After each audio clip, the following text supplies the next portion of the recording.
குவைத்தில் உள்ள அமெரிக்க தூதரகம் மீது ஈரான் தாக்குதல். ஈரான் தன்னைத்தானே தற்காத்துக் கொள்ளும். தேசிய பாதுகாப்பு கவுன்சிலின் தலைவர் தெரிவிப்பு. லெபனான் மீது இஸ்ரேல் நடத்திய வான்வழி தாக்குதலில் 31 பேர் பலி. இஸ்லாமிய புரட்சிகர காவல் படையின் தலைமையகம் தாக்குதலின் போது அழிப்பு. அமெரிக்க ராணுவம் தகவல். இலங்கையை விற்க துணியும் மோடி டிரம்ப் அனுர கூட்டணி. குமார் குணரத்னம் தெரிவிப்பு. யார் நடாத்தினாலும் போரை ஏற்க முடியாது, இலங்கை அரசு அதிரடி அறிவிப்பு. வணக்கம், இது ஈரோ தமிழின் இரவு நேர பிரதான செய்திகள். செய்திகளோடு இணைந்திருக்கும் நான் ஜெனிஃபர் ஹசன்.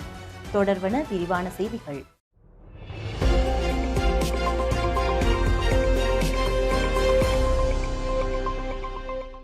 பிரதான அனுசரணை வழங்குவோர் நண்டிஸ் ரெஸ்டாரண்ட் அண்ட் கேட்டரிங் சர்வீஸ்.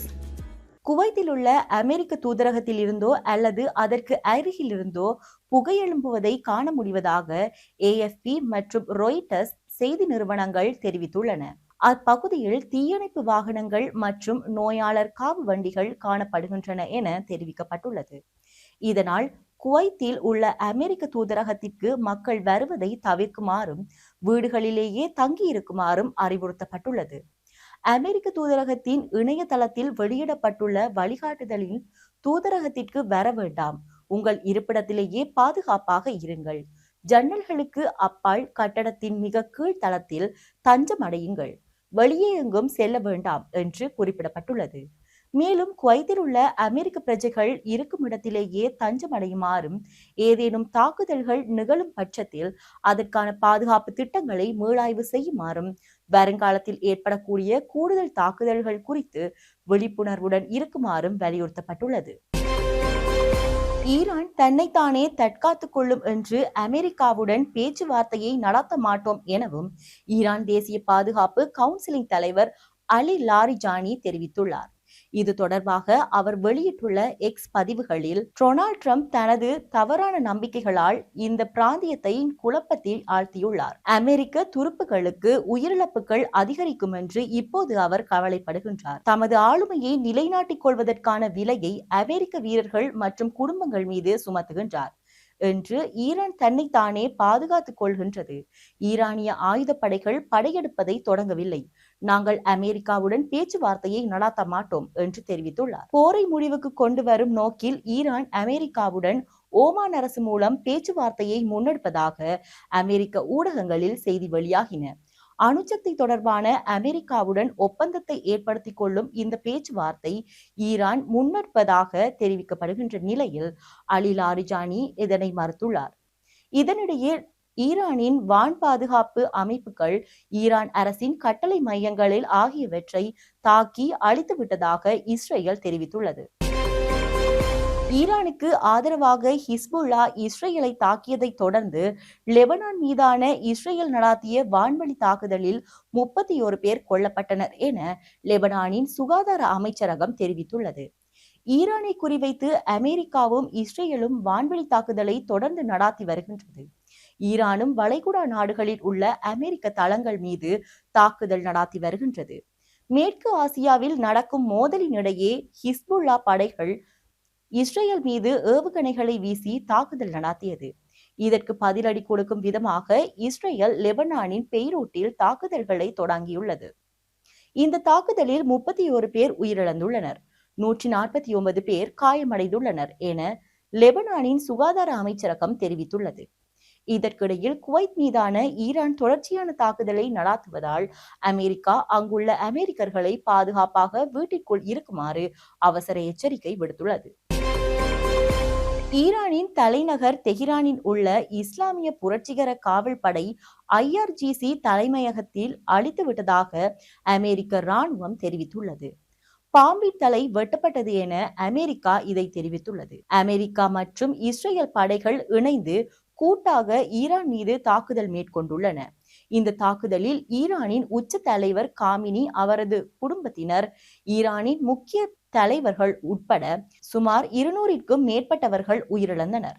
இதையடுத்து மத்திய கிழக்கு பகுதியில் அமெரிக்காவை நேச நாடுகளான உள்ள Bahrain, Jordan, Kuwait, Qatar, Saudi Arabia, ஐக்கிய அரபு அமீரகத்தின் மீது ஈரான் தாக்குதல் மேற்கொண்டது. கடந்த 47 ஆண்டு காலத்தில் IRGC சுமார் 1000க்கும் மேற்பட்ட அமெரிக்கர்களை கொன்றுள்ளது.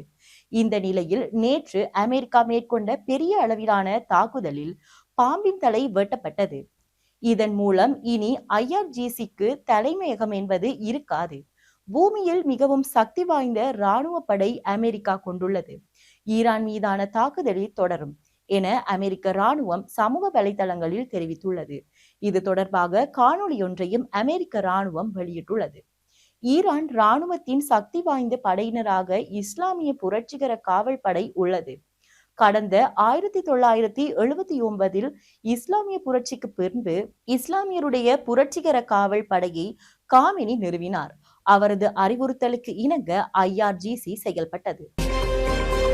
உலகையே அச்சுறுத்தி வரும் அமெரிக்காவின் கொடூரமான அதிகார போட்டிக்கு எதிராக குரல் கொடுக்க ஐக்கிய நாடுகள் சபை முதுகெலும்பு இல்லை என்று முன்னிலை சோசலிச கட்சியின் பொதுச் செயலாளர் குமார் குணரத்னம் மிக கடுமையான சாடல்களை முன்வைத்துள்ளார். கொழும்பு சுகதாச உலக விளையாட்டரங்கில் நேற்று நடைபெற்ற வர்த்தகத்திற்கும் அதிகாரத்திற்கு கட்சி எனும் அக்கட்சியின் 4வது தேசிய மாநாட்டின் தலைமை உரையாற்றும் போதே அவர் இவ்வாறு அறிவித்துள்ளார்.